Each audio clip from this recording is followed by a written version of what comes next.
Una sa lahat, higit 3 sa bawat 10 nurse na namamatay sa Amerika dahil sa COVID-19 ay mga Pinoy. Base yan sa datos ng National Nurses United, isang unyon ng mga nurse sa Amerika. Sa huling tala, 213 na ang mga nurse na namatay sa Amerika dahil sa COVID-19 o komplikasyong dulot nito. Sa bilang na yan, 67 ay mga Pilipinong nurse. Ang Amerika pa rin ang may pinakamaraming COVID-19 cases at deaths sa buong mundo.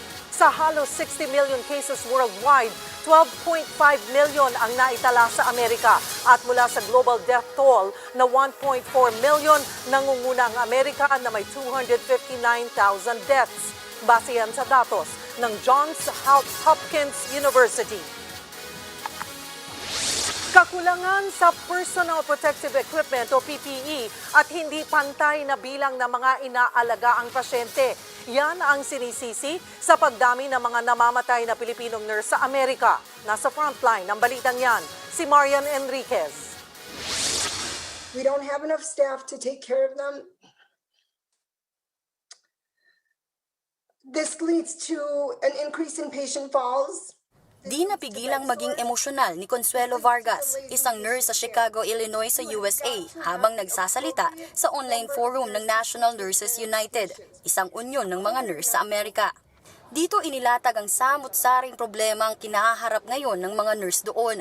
Isa na nga rito, ang kakulangan sa personal protective equipment o PPE, na isa sa itinuturong dahilan ng paglobo ng bilang ng mga nasasawing healthcare workers sa gitna ng pandemya. Base sa September report ng National Nurses United, nasa 67 ng 213 registered nurses na namatay sa COVID-19 o sa komplikasyong dulot nito ay mga Pinoy. Pero sa pinakahuli nilang tala nitong Nobyembre, tumaas na raw ang bilang sa 74 na mga nasawing Pilipinong nurse. Nililista namin mga pangalan, makikita mo na ang dami mga Pilipino, na mga kababayan nating Pilipino, ang mga tinamaan at nangamatay dahil sa COVID. Ito, mga preventable deaths ito. Ayon sa grupo, umpisa pa lang ng pandemya ay nananawagan na sila ng proteksyon para sa mga healthcare workers. Ang problema, hindi raw sila pinapakinggan. Ang ginawa nila, meron nga silang mga PPEs, mga N95. Ang problema, tinatago at inihintay dahil daw kakailanganin sa mga later on, kailangan daw baka raw maubusan. Ang problema, kailangan na ngayon yan. Dagdag pa riyan ang mas maraming bilang ng mga pasyenteng hinahawakan ng bawat nurse. Kung dati raw ang isang ICU nurse ay humahawak ng hanggang 2 pasyente, ngayon nasa 4 na COVID-19 patients na. May ilan din silang mga nurse na humahawak ng 2 COVID-19 patients at dagdag pa na 3 non-COVID patients. Sa dami ng mga nasasawi sa COVID-19, isang Pinoy na nakabase sa US ang gumawa ng website para bigyang pugay ang mga kababayan nating nasa frontline ng laban kontra COVID-19. Ang may gawa ng website na si Jolene, namatayan mismo ng 2 tiyahing nurse. I don't believe that any of the folks that have died should have died. Frankly, they should all be alive today and with their families. And they leave behind families who are going to be in pain and suffering from the loss on both sides of the ocean. At habang marami ang namamatay na Pinoy nurse sa Amerika dahil sa COVID-19, marami pa ring nurse na naghahangad na makapag-abroad para sa mas malaking kita. Ayon sa Labor Department, isa sa mga dahilan sa pagpapatupad ng 5,000 cap sa mga papayagang umalis ng bansa ay para masigurong meron tayong sapat na healthcare workers dito. Dagdag pa nga riyan, nagiging maingat lang daw sila sa pagpapalipad ng mga nurses abroad dahil sa panganib ng COVID-19. Sa panayam sa programang Agenda sa One News, sinabi ni Labor Secretary Silvestre Bello III na sa katunayan, nagre-request ang bansang Poland ng 1,000 nurses sa Pilipinas. Pero kakailanganin pa nilang magpapirma ng waiver para rito. You have to come up with a waiver na you are aware of the danger that you are going to. May caveat ka na you are exposed to a danger worse than the danger you are facing in our country. Nagbabalita mula sa Frontline, Marian Enriquez, News 5. Narito na ang iba pang malalaking balita sa Frontline. Angkas balik pasada na, pero mga pasahero dapat may dalang sariling helmet. Mga dumadaan sa NLEX may dagdag toll na simula ngayong araw. COVID vaccine candidate na Russia na Sputnik 5 aabot lang sa 500 pesos kada bakuna. At mga bagong show ng TV5 sa Primetime Todo, approved na approved sa maraming Pinoy.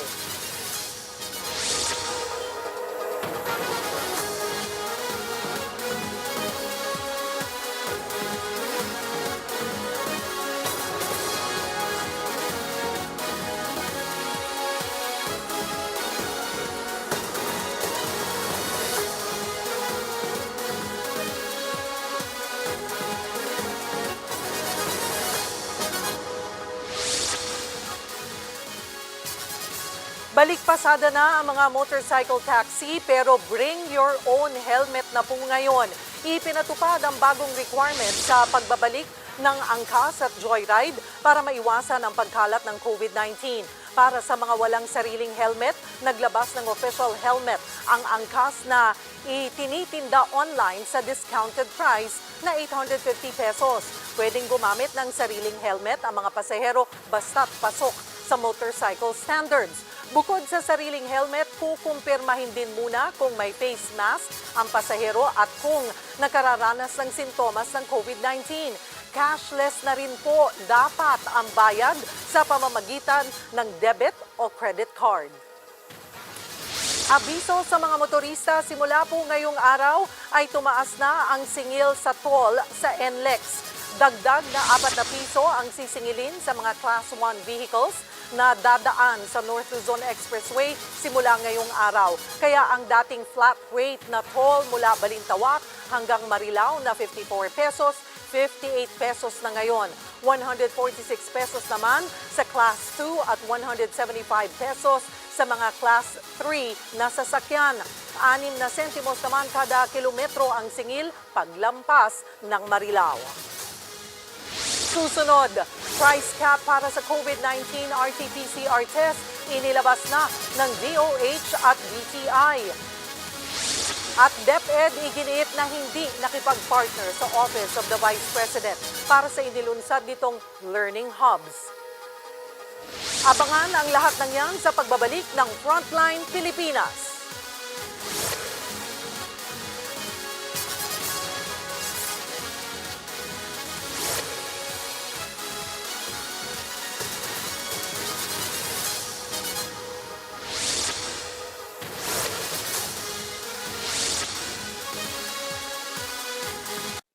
Ganito, AMPAC, I think communicated to me that they have already the list of congressmen who are into the business of asking commissions from the contractors. And lumabas doon na ang namimili ng mga contractors para sa kanilang project ng mga congressman. At doon sila kumukuha. Now, how true itong sabi ni Bilika sa PAC is a matter of evidence. Ganito yan eh.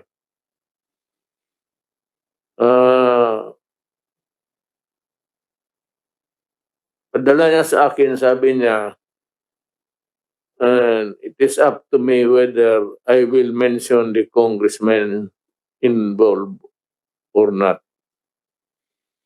Alam mo, let's go to political law.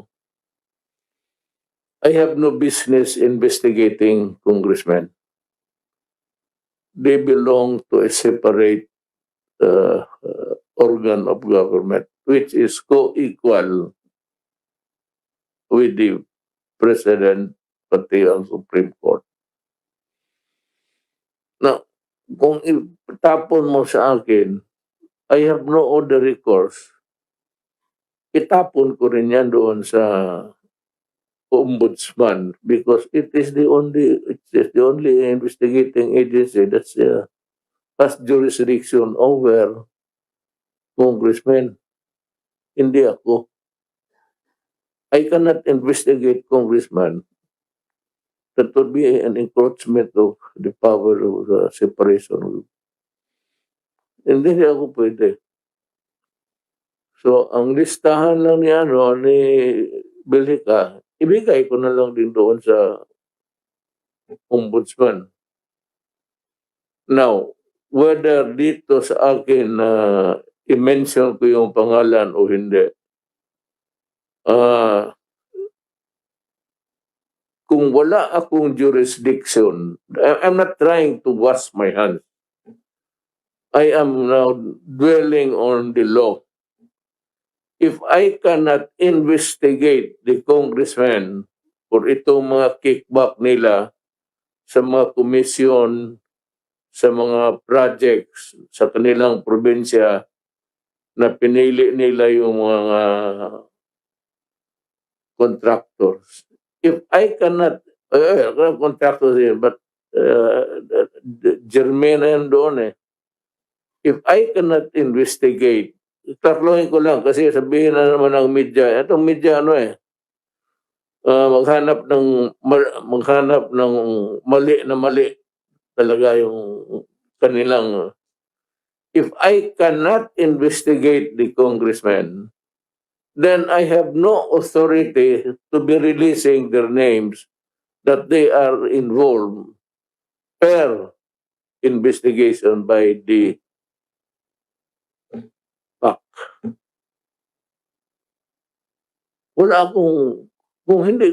Kung wala akong jurisdiction, huwag mo akong tanungin dito sino involved yan because the case is not recognizable by my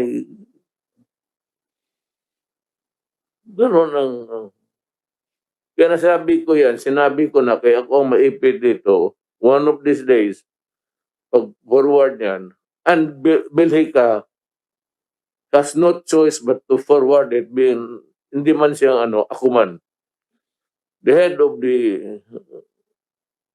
yung government sa department of sa akin.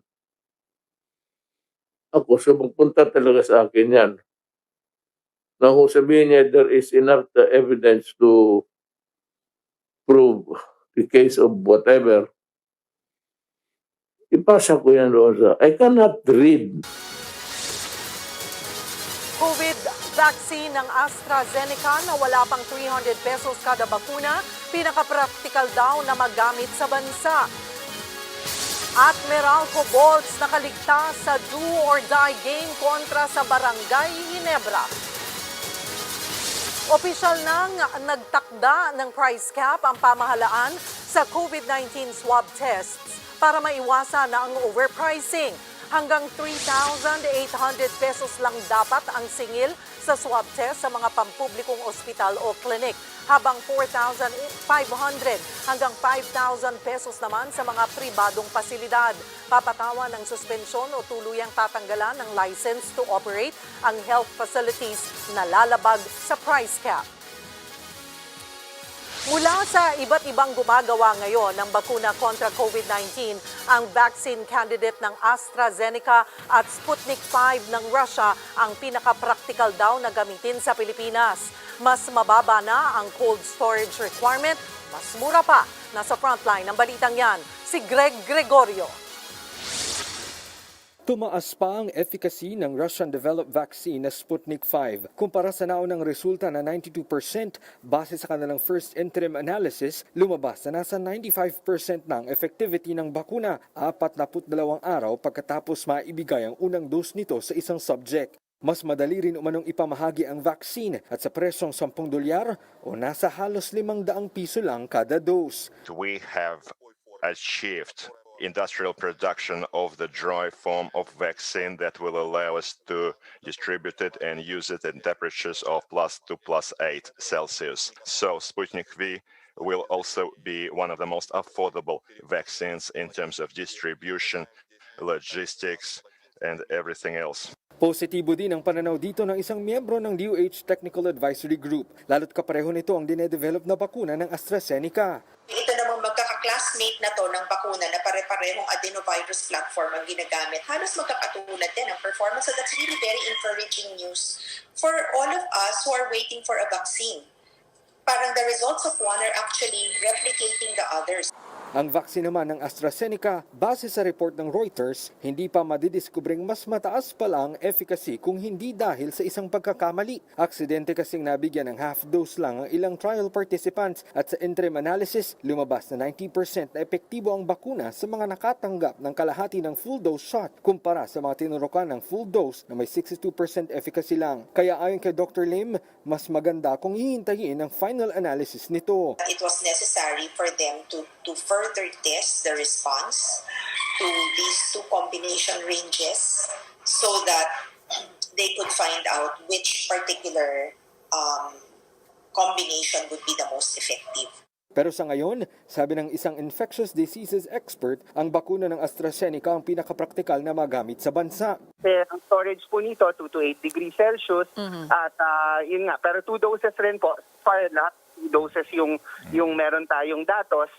Pero yun po talaga yung importante doon is madali po siyang i-store para mas yung visa po niya hindi mawala ng visa yung bakuna. Aminado rin ng DOH na mas maganda ang vaccine ng AstraZeneca dahil bukod sa mababang cold storage ay mas mura ito sa halagang $5 o wala pang 300 pesos kada dose. Pero kailangan pa rin intayin ang lahat ng mga pag-aaral. Maaring ang isang bakuna mababa ang presyo, appropriate ang logistical requirements sa iyong setting o sa iyong bansa.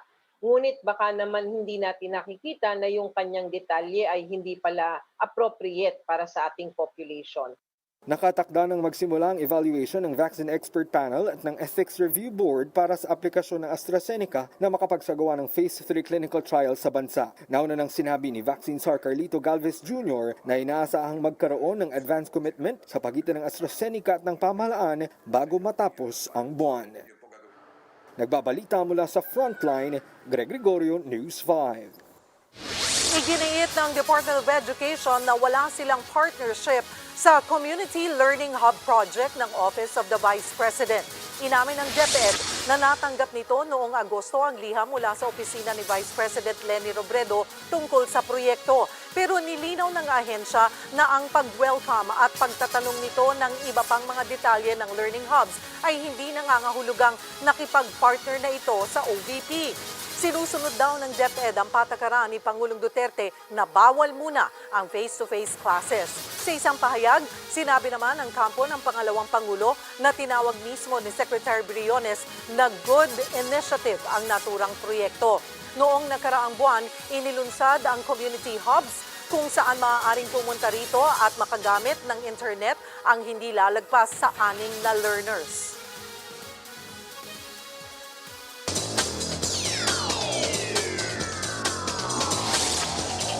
Extended ang semifinal series sa pagitan ng Meralco Bolts at Barangay Ginebra sa PBA Philippine Cup. Yan ay matapos sa kasa ng Bolts ang Gin Kings sa Game 4 ng serye. Lamang ng isa ang barangay sa last 30 seconds ng laro hanggang sa pumukol si Reynel Hugnatan ng go-ahead jumper. May tsansa pa ang Ginebra na makuha ang lamang pero nagmintis at butata ang magkasunod na attempt ni Stanley Pringle. Final score, 83-80.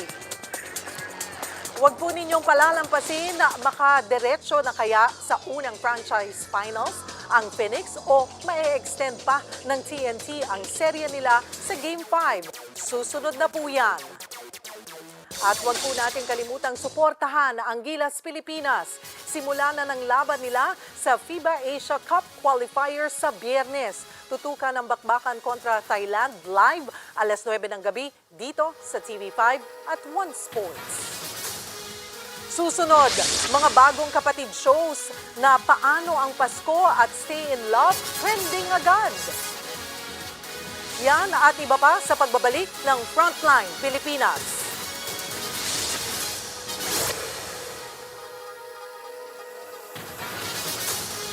The President said he won't release the names of congressmen allegedly receiving kickbacks from projects because he can't investigate them as they are from a different branch of government. How different is this from his release of the narco list, which included the names of judges who are members of the judiciary? Why he is now reluctant to name names? I think it's evidentiary. Sinabi naman po yan ni Presidente na because this is an issue of evidence, mas mabuting mag-imbestiga ay ang ombudsman dahil ang jurisdiction ng ombudsman ay lahat ng tao ng gobyerno, hindi lang po ang ehekutibo or legislative or judicial. No? Pagdating naman po dun sa mga West, no, siguro po dahil nakita ni Presidente mismo bilang dating piskal ang ebidensya laban doon sa mga huwes na yon. Napakadali po kasi yan eh. Una-una, kung ang allegation na tumanggap ang isang huwes para ma-acquit ang isang drug lord at meron pong ebidensya na ipinakita, well, sa tingin po ng Presidente, tatayo yung ebidensyang yon, no? At madali tumayo. Ang problema po dito sa mga ebidensya sa congressman, di umano, merong mga proyekto na linuto ang bidding at ibinigay sa contractor na favor na nagbibigay ng porsyento sa kanya. So parang ang dami pong mga ebidensyang kinakailangan na hindi naman po hawak ng Presidente ng personal. No? Unlike yung mga ebidensya na tumanggap ng suhol ang isang huwes, no, na talagang madali naman po ma-establish yan by evidence. So I can only surmise na it is evidentiary. And number two, he stands by what he said, no, that this entails separation of powers. Mas mabuti na ombudsman na mag-imbestiga. Alam ni Presidente na madali ma-establish ang korupsyon ng mga West na nag-a-acquit sa mga drug lords at mas mahirap pruebahan itong series of acts pagdating sa korupsyon di umano na sinabi ng PACC. So once po hawak na ni Pangulong Duterte yung evidence against these congressmen, will he change his mind and name them publicly? Hindi na nga po dahil sinabi na niya na isusumitan na niya yung mga pangalan sa ombudsman at ang ombudsman ang gagawa po ng investigasyon. Sir, my first question is about the President's remarks yesterday about yung he said he can't investigate lawmakers, congressmen because of separation of powers. So sir, just to follow up on this, how come before, specifically in 2016, he had no problems with making public allegations against Senator Laila de Lima? Sir, it appears there's a double standard. Why didn't he refrain back then if he has this idea that he can't encroach on the legislative branch? Well, as I said, it must be evidentiary, no? Kasi kay Laila de Lima, napakalakas ang ebidensya na talagang involved siya doon sa kalakalangan pinagbabawal na droga. So, 11 witnesses testified against her, no? So, between that and yung allegations na namili ng favored contractor, na humingi ng porsyento, mahirap pong pruebahan yun, no? So, binigay na niya yan sa ombudsman.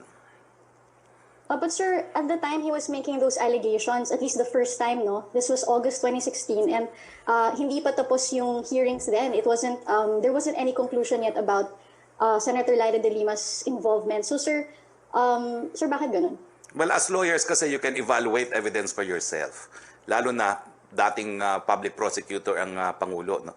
So malinaw na malinaw pa sa sikat ng araw yung pananagutan ni Laila de Lima sa illegal drug trafficking at ito namang pagdating sa mga kongresista na nakikikulyo daw sa mga contractors, mas competent po talagang mag-evaluate niyan ang ombudsman because yan nga po dahilan kung bakit nag-establish tayo ng ombudsman. Samantalang ang drug trafficking naman po, that's really a jurisdiction of the public prosecutors and not the specialized prosecutors under the office of the ombudsman.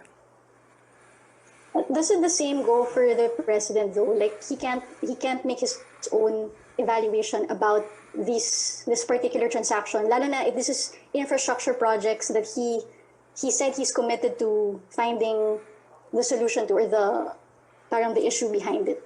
Because kung siya po mag-iimbestiga niya, wala na siya magagawa. 300 plus congressmen po yan. Pero meron naman pong opisina tayo that specializes on this, which is the ombudsman. Si Laila de Lima naman po, one of a kind. Is this a signal from the President, sir, to agencies like the PACC and the Mega Task Force to refrain from investigating lawmakers? Hindi po, dahil ang PACC, ang mandato naman talaga niya, either mag-file sa piskalya o mag-file sa ombudsman. So tuloy lang po ang trabaho. Okay, pero sir, he will not, yung policy moving forward is if it's congressmen, if it's lawmakers, he will not mention their names. But he's already mentioning names of government employees, like in the Bureau of Immigration. Natagpuan ang isang buhay na sanggol na lalaki na isinilid sa bag at iniwan sa gilid ng kalsada sa Imus, Cavite. Nakuna naman ng CCTV ang taong hinihinalang nag-abandona sa baby. Nasa frontline ng balitang yan, si Jenny Dongon. Alas 11 ng umaga kahapon, umagaw sa pansin ng isang ginang ang bag na iniwan sa gilid ng kalsada sa barangay Malagasang, Imus, Cavite. Sa loob nito, natagpuan ang sanggol na lalaki na nakakabit pa ang umbilical cord. Ang ginawa ko, naglakas loob akong buksan na lang kasi umiyak na yung bata eh. Nung binuksan namin, nakita namin na may may tela yung mukha niya. Kaya ang ginawa namin, tinanggalan namin. Nung tinanggalan namin, sabi ni nanay, tawag ka ng pumunta ka sa health center. Binisita namin ang sanggol na nasa pangalaga ng health center. Pinangalanan nila itong Baby Angelo. Ayon sa DSWD, malusog at maayos naman ang kanyang lagay. Newly born baby boy po siya. Talaga. Kasi dahil dun sa presence ng umbilical cord, very fresh pa.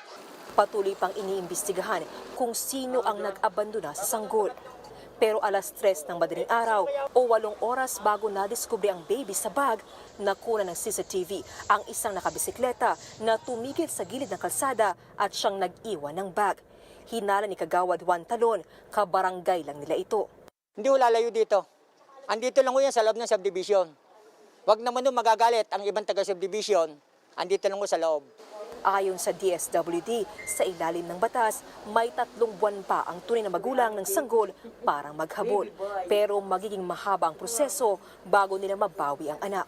Kakailanganin pa ng DNA testing at sasalang sa assessment ang magulang.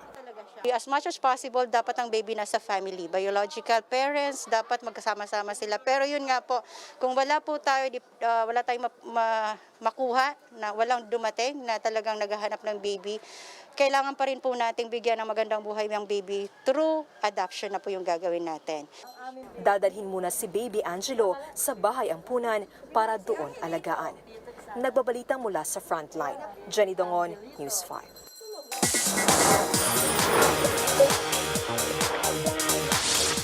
Higit 40,000 live tweets. Ganyan karami nakiparty ng hashtag SIL National Day Off sa Twitter. Kaya nag-number 1 trending topic ang pilot episode ng Stay in Love kagabi. Bentang-benta sa viewers ang chemistry ni Maris Racal bilang Diding at Kokoy De Santos bilang si Dodo. Nag-post pa si Rufa Gutierrez ng behind-the-scenes video nila habang naka-lock-in taping, kung saan kita sina Kokoy at Maris na nagkekwentuhan at close na close. Kilig na kilig tuloy ang netizens. Tuloy din sa pamamayagpag sa social media ang Paano ang Pasko mula nang mag-premiere noong Lunes. Ang ilang netizens na hook daw sa galing ng mga artistang gumaganap. Feeling naman ng iba, nasa sinihan sila dahil sa ganda ng shots at kwento. Nakakaantik pa raw ang kada eksena at sobrang ganda ng official soundtrack na kinanta ni Jonah Viray. Pasko na, sinta ko. Marami ring netizens na nagsabing certified kapatid na sila ngayon dahil sa mga dekalibreng shows sa primetime todo. Mamaya, pagkatapos ng Paano ang Pasko, action naman ang matutunghayan ng fans sa Bella Bandida. Sa TV5 lang tumutok mga kapatid dahil saya at papremyo ang aming hatid sa avid viewers sa Tutok Saya Watch and Win promo. May weekly draw kung saan pwede kang manalo ng 10,000 pesos o kaya ay 50,000 pesos sa grand draw. Para sa detalye, punta lang sa TV5 Facebook page. Nagbabalita mula sa Frontline, MJ Marfori, News 5. At yan po ang mga balita mula sa Frontline ng Pilipinas sa araw na ito. Mga balita at impormasyon para sa mga may alam at may pakialam. Kami ang inyong mga kasangga sa pagbabalita. Sa ngalan po ng aking partner na si Rafi Tulfo, ako po si Cheryl Cosim. Magandang gabi.